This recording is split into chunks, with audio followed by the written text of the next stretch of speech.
अजीज़ दोस्तों, अस्सलाम वालेकुम, नमस्ते, सत श्री अकाल, जय जिनेंद्र, गुड आफ्टरनून। अजीज़ दोस्तों, इमरान खान की सरकार को ख़त्म हुए पूरा 1 साल हो गया है और पीटीआई ने इस पर वाइट पेपर भी निकाला है और कुछ कंपैरिजंस दिए हैं। मैं आपके सामने पहले ये कंपैरिजंस रखता हूँ, फिर इसके बाद में आता हूँ आईएमएफ के हवाले से और पाकिस्तान के कर्ज़े के हवाले से। बहुत ही ख़तरनाक चीज़ें हैं मेरे पास जो आपके सामने रखना चाहूँगा। देखें अजीज़ दोस्तों, अप्रैल 2022 और अप्रैल 2023 का कंपैरिजन है ये। यूएस डॉलर 182 का था, 288 का हो गया। जीडीपी ग्रोथ 6% प्लस थी, 0.4% माइनस हो गई है। महंगाई 13.37 थी, 35.4 हो गई। रिजर्व्स जो थे, फॉरेन एक्सचेंज रिजर्व्स, वो 16.4 बिलियन डॉलर थे, आज 4.2 हैं। इंटरेस्ट रेट 11.15 था, आज 21% हो गया है। रेमिटेंस 3.12 बिलियन डॉलर आते थे, अब 2.3। एक्सपोर्ट 3.15 बिलियन थी, अब 2.37। मूडी रेटिंग B3 थी, अब CAA3। आम चीज़ों की बात करें तो पेट्रोल 150 का था, 272 का। डीजल 144 का, 293 का हो गया। 10 किलो आटा थैला 650 का था, 1700 का, 3 गुना। 5 किलो कुकिंग ऑयल 1600 का था, 3200 का हो गया। टमाटर 100 रुपये के थे, 120 रुपये के हो गए। प्याज 56 की थी, 125 की हो गई। मुर्गी 258 की थी, 480 की हो गई। बीफ 650 का था, 900 का। मटन 1200 का तो 1950। दूध 110 का था, 190 का हो गया। अब देखें ये नो डाउट कि ये सही है फिगर्स, लेकिन जिम्मेदार कौन है? एक तो ये कि इमरान खान अपने आखिरी 6 महीने में इतने उल्टे सीधे काम कर गया था कि आईएमएफ का एग्रीमेंट तोड़ दिया था, पैसे ले लिए थे आईएमएफ से, लेकिन वो जो एग्रीमेंट पे चलना था वो नहीं चला, जिसकी वजह से आज आईएमएफ पाकिस्तान पे भरोसा नहीं कर रहा कि आपकी कोई भरोसा है नहीं, आप लोग पैसे ले लोगे, इसके बाद फिर मुकर जाओगे और अपनी मनमानियाँ करोगे। तो इमरान खान ने जो एग्रीमेंट था उसको साइड पर रख के अपने मनमाने फैसले किए। दूसरा, इसने पेट्रोल की भाव उस वक्त इंटरनेशनल मार्केट में बढ़ रहा था, पूरी दुनिया में बढ़ रहा था, उसने घटा दिया। रशिया यूक्रेन वार शुरू हो गई थी ना इमरान खान के दौर में ही, उसने घटाना शुरू कर दिया। पेट्रोल का, गैस का, इलेक्ट्रिसिटी का और डीजल का भाव इसने घटाना शुरू कर दिया। डॉलर को आर्टिफिशियली नीचे रखता रहा। ये सब आईएमएफ की शर्तों से खिलाफ वर्जी थी। इसका नुकसान ये हुआ कि पाकिस्तान बहुत ही ज़्यादा नीचे चला गया। अब नई सरकार आई, उसको भाव बढ़ाने पड़े ना, तो आप जो भाव दिखा रहे हो वो आपने आर्टिफिशियली कम किए थे। जब आपने petrol, gas, electricity, diesel, dollar सबके भाव नीचे रखे थे, तो बाकी जो टमाटर, प्याज, आलू जो आज बता रहे हो आप, वो भी उस वक्त कम थी। तो उसका नतीजा ये निकला कि इमरान खान को जब लगा कि अब मेरा बाजवा के साथ गुजारा है नहीं, मेरा चल चला हुए, तो इसने कहा कि ऐसे काम करके जाओ कि आने वाली सरकार के लिए मुश्किलात खड़ी हों। तो एक तो इसने ये किया। दूसरा, तोशा खाने के तोहफे वगैरह।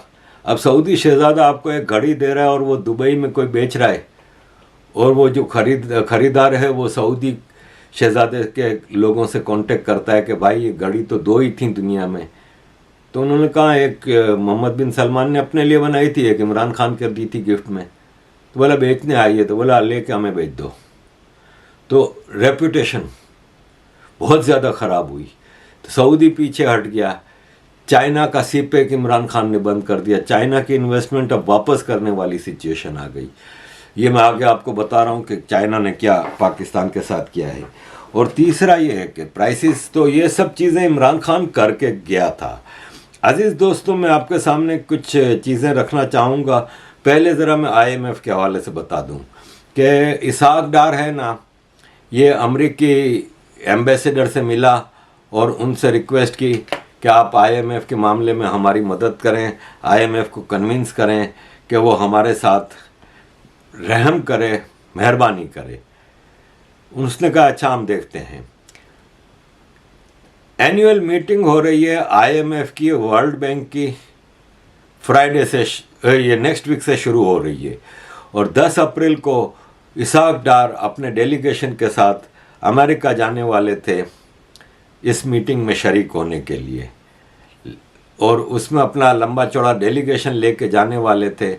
लेकिन अब अचानक इन्होंने कह दिया है कि मैं नहीं जा रहा, क्योंकि पाकिस्तान में पॉलिटिकल क्राइसिस बहुत ज़्यादा बढ़ गया है, तो मैं नहीं जा रहा। तो पॉलिटिकल क्राइसिस, तुम फाइनेंस मिनिस्टर हो, तुम्हारा काम फाइनेंशियल क्राइसिस, इकोनॉमिक क्राइसिस को सेटल करना है, उधर जाना ज़रूरी है, लेकिन ये नहीं जा रहा। और इमरान खान इस वक्त पाकिस्तान में जो चैलेंज कर रहा है, इसको पॉलिटिकल गवर्नमेंट को जो क्राइसिस हैं उसको बहाना बना के ये नहीं जा रहे, और अपना डेलीगेशन भेज रहे हैं जिसमें स्टेट बैंक के गवर्नर और फाइनेंस सेक्रेटरी और ये सब जाएंगे। अब सिचुएशन ये है कि इलेक्शन की भी बात चल रही है, और ऐसे में इनको मुख्तलिफ बहाने मिले, लेकिन अनऑफिशियली जो बाखबर रिसोर्सेज हैं, जो रिलायबल रिसोर्सेज हैं, वो ये कह रहे हैं कि इसाक डार को पता है, शहबाज सरकार को, नवाज शरीफ को पता है कि जिस दिन चाइना के पैसे आ गए, सऊदीया के पैसे आ गए, इमारात के पैसे आ गए, आईएमएफ के पैसे आ गए, उस दिन आर्मी इनको किक आउट कर देगी। आर्मी ने इनको अब तक इसीलिए बर्दाश्त करके रखा हुआ है कि बस ये सारा पैसा हाथ में आ जाए तो इनको किक आउट कर दें। और ये इसीलिए मुख्तलिफ बहानों से, अभी आपको याद होगा कि पेट्रोल पे 50 रुपए की सब्सिडी दे दी थी, फिर आईएमएफ का फ़ोन आया, अच्छा नहीं दे रहे, चलो ठीक है। ये इस तरह की हरकतें करके आईएमएफ को तपा रहे हैं और मामलात को आगे जाने से रोक। अजीज दोस्तों, ऐसे में पाकिस्तान के ऊपर जो रिपोर्ट आई है यूएस इंस्टीट्यूट ऑफ पीस की तरफ से, वो अलार्मिंग है कि पाकिस्तान को अप्रैल 2023 से लेकर जून 2026 तक 3 सालों में $77 बिलियन का खाली कर्जा वापस करना है, चाइना को, सऊदी अरबिया को और कुछ प्राइवेट बैंक्स को। और ये पाकिस्तान के लिए एक अलार्मिंग सिचुएशन है कि अप्रैल 23 से जून 26 तक पाकिस्तान की इस तबाह इकोनॉमी को 77.5 बिलियन डॉलर कहाँ से देगा। पाकिस्तान के जिसकी इकोनॉमी $350 बिलियन की है, वो कहाँ से इतनी बड़ी रकम देगा। पाकिस्तान इस वक्त एक मेजर इकोनॉमिक क्राइसिस से है गुज़र रहा है, और इसका एक्सटर्नल डेट बहुत ज़्यादा बढ़ गया है। लोकल करेंसी जो रुपया है वो बहुत ही कमज़ोर हो गया है, और फॉरेन एक्सचेंज रिजर्व्स ना होने के बराबर हैं। United states institute of peace की रिपोर्ट के मुताबिक पाकिस्तान को 2023 से 2026 तक 3 सालों में $77.5 बिलियन खाली कर्जे की सूरत में प्राइवेट क्रेडिटर्स चाइना और सऊदी अरब को वापस करने हैं। और अगर ये नहीं कर सका तो पाकिस्तान का क्या होगा, ये अंदाज़ा लगाना ज़्यादा मुश्किल नहीं कि ये एक डिफ़ॉल्टेड कंट्री हो जाएगा। और इसके पॉलिटिकल क्राइसिस और इसके अंदर जो टेररिज्म के जो चीज़ें हैं, उन सब को देखते हुए पाकिस्तान की एग्जिस्टेंस ख़तरे में नज़र आती है। खाली इस महीने अप्रैल से लेकर 2 महीने बाद जून तक 3 महीने में पाकिस्तान को $4.5 बिलियन कर्जा वापस करना है, जिसमें से जून में चाइनीज़ सेफ डिपॉजिट को $1 बिलियन वापस करना है, और चाइनीज़ कमर्शियल बैंक को लोन वापसी करनी है $1.4 बिलियन।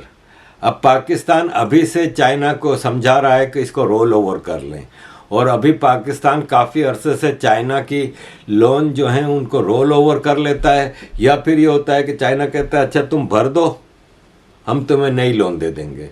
इस तरह ये चीज़ें चल रही हैं, लेकिन आखिर कब तक। पाकिस्तान को जून 2023 से लेके, पाकिस्तान का fiscal year June to 1 July to 30 June होता है, तो पाकिस्तान को 1 जुलाई 2023 से 30 जून 2024 एक साल में $25 बिलियन का कर्जा वापस करना है। और पाकिस्तान इस वक्त मिन्नतें कर रहा है IMF की 1.1 बिलियन डॉलर की किस्त के लिए।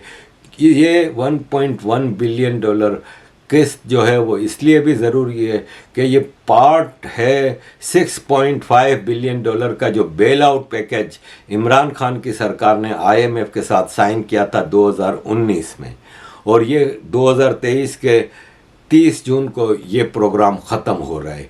अब ये प्रोग्राम आगे नहीं बढ़ सकता, और ये प्रोग्राम अगर एग्रीमेंट ना हुआ IMF और पाकिस्तान का, तो आगे IMF के पाकिस्तान के साथ और एग्रीमेंट नहीं होंगे, और IMF की नज़र में पाकिस्तान एक तरह का डिफ़ॉल्ट होगा।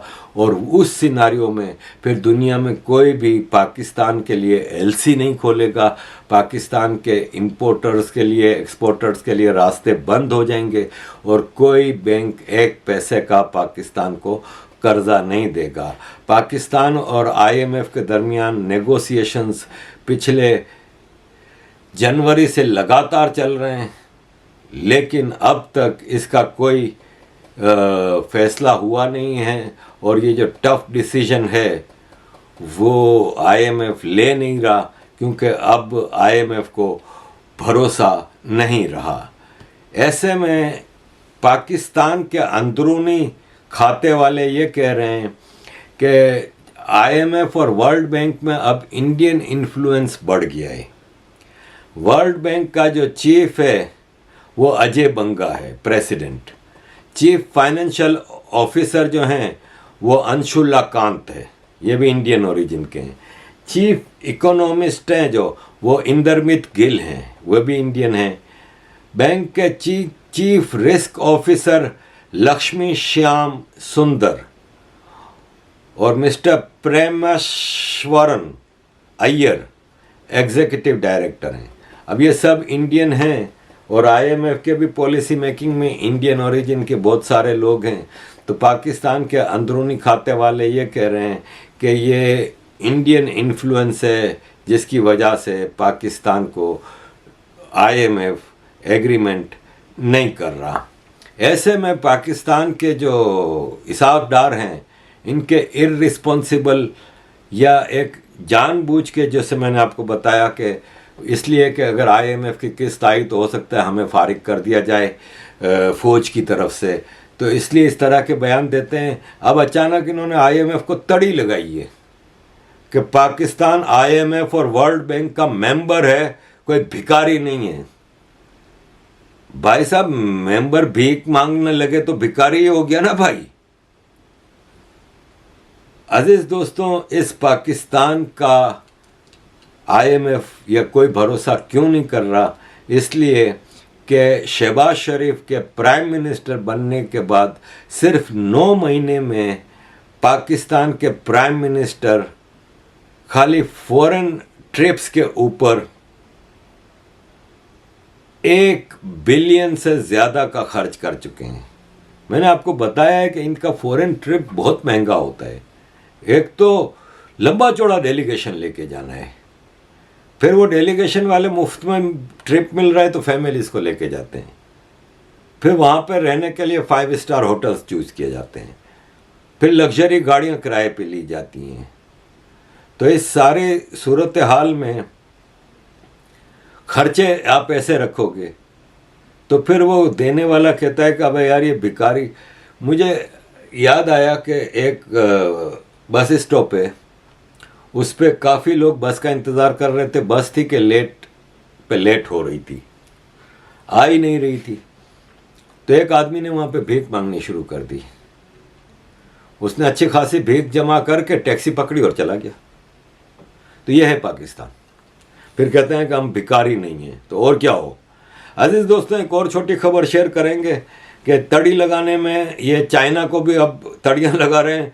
पाकिस्तान की एक सिविल कोर्ट ने चाइना की petroleum firm China national petroleum corporation के ऊपर 2.48 मिलियन डॉलर का जुर्माना लगाया है कि आपकी कंपनी ने हमारे साथ मुआहिदा गलत किया है, मुआहिदे का वायोलेशन किया है। अजीज़ दोस्तों, पाकिस्तान के पेट्रोलियम मिनिस्टर मुसद्दिक मलिक ने कहा है कि हमें ये शिकायत मिलती है कि रमज़ान में सहरी और अफ्तारी के लिए लोगों के पास खाना पकाने के लिए गैस नहीं है, तो हम क्या करें? हमारे पास गैस है ही नहीं, हम 24 घंटे किसी को भी गैस नहीं दे सकते। यह है जी पाकिस्तान, जो कि 24 घंटे किसी को गैस देने की पोजीशन में नहीं है। अजीज़ दोस्तों, एक अभी एक सर्वे इशू हुआ था जिसमें ये बताया गया कि दुनिया में टैक्स भरने के बाद सैलरी इंडेक्स क्या है। तो स्विट्ज़रलैंड में आम आदमी की एवरेज सैलरी $6,000 है टैक्स भरने के बाद। अमेरिका में 4,900, सिंगापुर में 4,900 है, अमेरिका में 4,200 है, पाकिस्तान में $131 पर मंथ है। $131 पर मंथ, जो कि भारत के रुपयों में 10,000 रुपये भी नहीं बनती।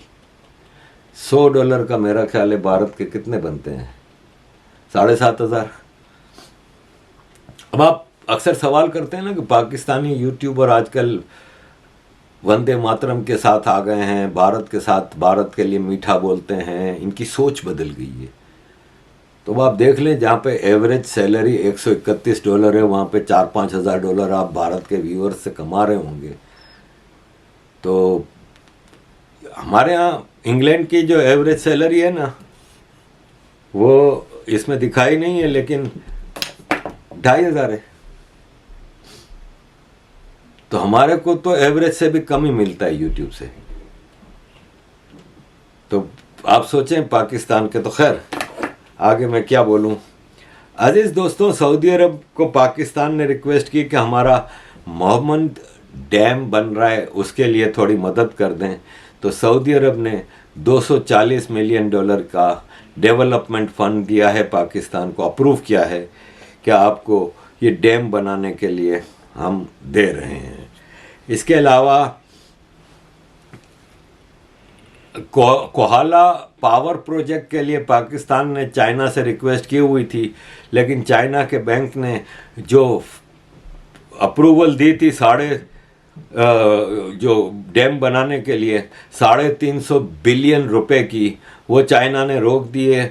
और चाइना ने कहा है कि अभी हमें समझ नहीं आ रही कि आप ये कोहाला पावर प्रोजेक्ट बना रहे हैं, उसमें हमें क्या फ़ायदा होगा। इसलिए कि आपको याद होगा कि $1.5 बिलियन चाइना की एक पावर कंपनी के पाकिस्तान के ऊपर ड्यू हैं, जो पाकिस्तान ने अभी तक भरे नहीं हैं।